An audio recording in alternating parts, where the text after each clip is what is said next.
11월 22일 오늘의 말씀은 욥기 15장 17절에서 35절입니다.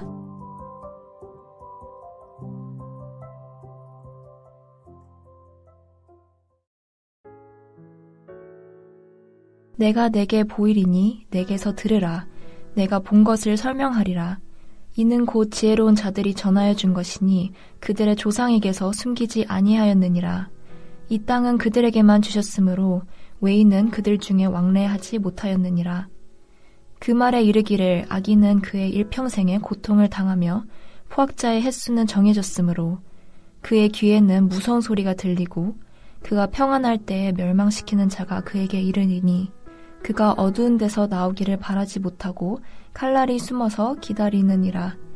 그는 헤매며 음식을 구하여 이르기를 어디 있느냐 하며 흑암의 날이 가까운 줄을 스스로 아느니라. 환난과 역경이 그를 두렵게 하며 싸움을 준비한 왕처럼 그를 쳐서 이기리라. 이는 그의 손을 들어 하나님을 대적하며 교만하여 전능자에게 힘을 과시하였음이니라. 그는 목을 세우고 방패를 들고 하나님께 달려드니 그의 얼굴에는 살이 찌고 허리에는 기름이 엉기었고 그는 황폐한 성읍, 사람이 살지 아니하는 집, 돌무더기가 될 곳에 거주하였음이니라. 그는 부유하지 못하고 재산이 보존되지 못하고 그의 소유가 땅에서 증식되지 못할 것이라. 어두운 곳을 떠나지 못하리니 불꽃이 그의 가지를 말릴 것이라. 하나님의 입김으로 그가 불려가리라. 그가 스스로 속아 허무한 것을 믿지 아니할 것은 허무한 것이 그의 보응이 될 것임이라. 그의 날이 이르기 전에 그 일이 이루어질 것인즉 그의 가지가 푸르지 못하리니 포도 열매가 익기 전에 떨어짐 같고 감람꽃이 곧 떨어짐 같으리라. 경건하지 못한 무리는 자식을 낳지 못할 것이며 뇌물을 받는 자의 장막은 불탈 것이라. 그들은 재난을 잉태하고 죄악을 낳으며 그들의 뱃속에 속임을 준비하느니라. 안녕하세요. 욥기 15장 17절부터 35절을 함께 묵상하겠습니다. 성도 여러분, 고난은 참 어려운 주제입니다. 고난당하는 사람에게 사람이 어떤 위로를 줄 수 있을까요? 고난에 대해 아무리 바른 말을 해도 사람들은 오해할 수 있고 상처를 입을 수 있습니다. 우리가 이해할 수 없는 부분이 너무 많기 때문에 어렵습니다. 고난의 주제는 성숙입니다. 고난에 대해 어느 누구도 쉽게 말할 수 없습니다. 고난의 깊은 어둠을 헤치고 나온 분들의 경험을 듣게 되면 한 가지 공통점이 있습니다. 고난에 대한 깊은 이해가 있는 사람들을 통해 위로와 격려를 얻었다는 것입니다. 서로 이해할 수 있는 사람들이 모임을 가지고 도와주는 것입니다. 서로 상처 입은 치유자가 되어준 것입니다. 고난당하는 자들을 위로하고 지켜주고 세워주는 것이 필요합니다. 이것 말고는 달리 방법이 떠오르지 않습니다. 욥기 14장까지 3명의 친구와 욥의 논쟁을 살폈습니다. 이제 한 사이클이 마쳤습니다. 욥기에서 친구들의 문제를 파악하셨나요? 친구들이 하나님에 대해 말하는데 욥에게는 그것이 틀린 표현이었습니다. 이것이 바로 하나님에 대해 말하는 것의 위험성입니다. 그래서 조심해야 합니다. 4장부터 14장까지 첫 번째 논쟁이 끝나고 15장부터 두 번째 논쟁이 시작되는데 첫 번째와 마찬가지로 엘리바스가 먼저 시작합니다. 엘리바스가 가장 먼저 등장하는 점과 그의 말이 가장 길다는 점은 엘리바스를 지혜자 중에서도 어른으로 볼 수 있게 합니다. 15장에서 주목할 수 있는 점은 14절입니다. 사람이 어찌 깨끗하겠느냐? 여인에게서 난 자가 어찌 의롭겠느냐? 이 말은 엘리바스가 4장 17절에서 이미 한 말입니다. 4장 17절입니다. 사람이 어찌 하나님보다 의롭겠느냐? 사람이 어찌 그 창조하신 이보다 깨끗하겠느냐? 매우 맞는 말입니다. 하나님 앞에서 그 누구도 깨끗할 수 없습니다. 그런데 문제는 엘리바스의 이 말이 고통받는 욥을 향해 있다는 것입니다. 엘리바스가 이 말을 2번이나 반복했다는 것은 욥이 자신의 잘못을 인정하지 않는다고 판단했기 때문입니다. 그런데 과연 욥이 그랬을까요? 사실 욥은 자신을 깨끗하다거나 의롭다고 말한 적이 없습니다. 9장 2절을 보면 욥은 인생이 어찌 하나님 앞에서 의로울 수 있겠느냐라고 말합니다. 욥은 자신의 의로움을 주장한 것이 아닙니다.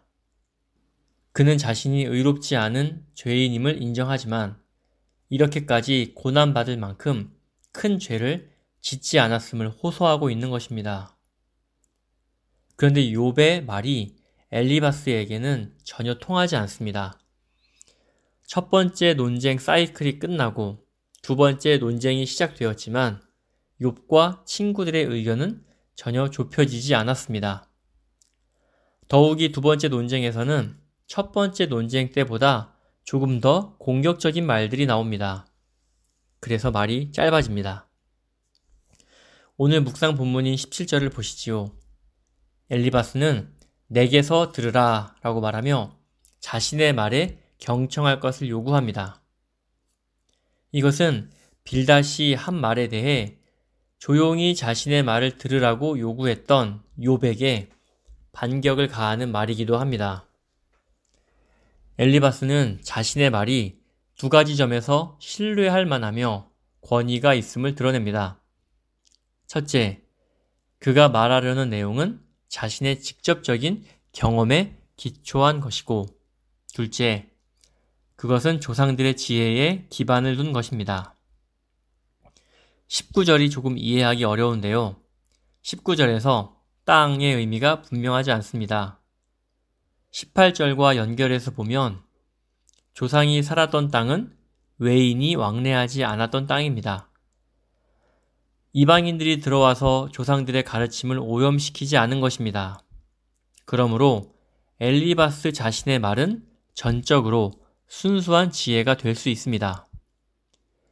20절부터 35절까지 악인이 받을 보응에 대해 길게 서술합니다.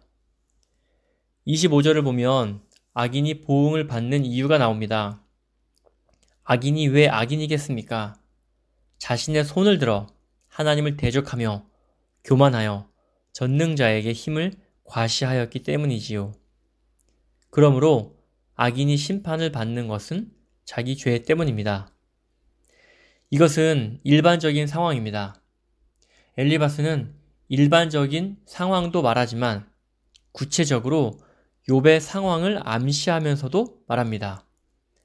욥이 당하는 고난은 이러한 고난이라는 것입니다. 그러므로 엘리바스의 말은 욥이 하나님을 무시하기 때문에 고난받는 것임을 말하고 싶어 합니다. 27절은 악인의 살찐 외모를 묘사합니다. 살찐 외모는 부와 힘을 상징하지요. 살찌고 윤택한 삶을 사는 악인의 형통이 언제까지 갈까요? 하나님을 반역한 악인의 형통은 오래가지 못합니다. 그는 얼마 지나지 않아 황폐한 성읍, 사람이 살지 않는 돌 무더기에서 살게 될 것입니다. 27절도 아무도 없고 무너진 집에 혼자 있는 욥의 상황을 반영하고 있다는 인상을 받습니다. 33절부터 35절은 모두 자녀를 잃는 것에 대한 표현입니다. 욥이 자녀를 잃은 것은 모두 하나님의 심판이라는 것을 암시하죠. 이처럼 엘리바스의 2번째 말은 매우 공격적이고 날카롭습니다. 욥은 친구들의 책망에 대해서 모욕감을 느끼고 자녀에 대한 상실감, 친구의 정죄로 점점 힘들어지는 상황이 됩니다. 엘리바스의 2번째 말은 악인이 받을 보응을 길게 서술하고 마칩니다. 그의 첫 번째 말에서는 욥이 자신의 죄로 인해 고난당하고 있지만 그가 하나님을 찾는다면 좋게 회복될 것을 전망하는 이야기로 마쳤습니다. 그런데 2번째 말은 악인의 비참한 운명에 초점이 맞춰져 있습니다. 엘리바스의 의도는 욥 자신이 바로 악인임을 깨닫길 바라는 것입니다. 그러므로 엘리바스의 말은 더 이상 위로나 격려가 아니라 상대방을 일방적으로 굴복시키고자 하는 교훈입니다. 엘리바스는 듣는 사람이 처해 있는 형편과 처지를 고려하지 않고 말했습니다. 선한 의도였는지 의심스럽습니다. 엘리바스는 당대 최고의 지혜를 가진 사람이었지만 욥과 고난을 서로 충분히 이해하는 사이는 아니었습니다. 고난에 대해 누구도 쉽게 말할 수 없습니다. 고난을 서로 충분히 이해할 수 있는 모임에서 이야기할 수 있어야 합니다. 성숙한 사람들과 함께 나눌 수 있는 주제가 고난입니다. 사랑이 빠진 교훈은 큰 상처를 줄 수 있습니다. 사랑이 없으면 울리는 꽹가리가 되고 날카로운 칼날이 될 수 있음을 엘리바스의 두 번째 말을 통해 배울 수 있습니다. 오늘 묵상 마치겠습니다. 좋은 하루 되시기 바랍니다.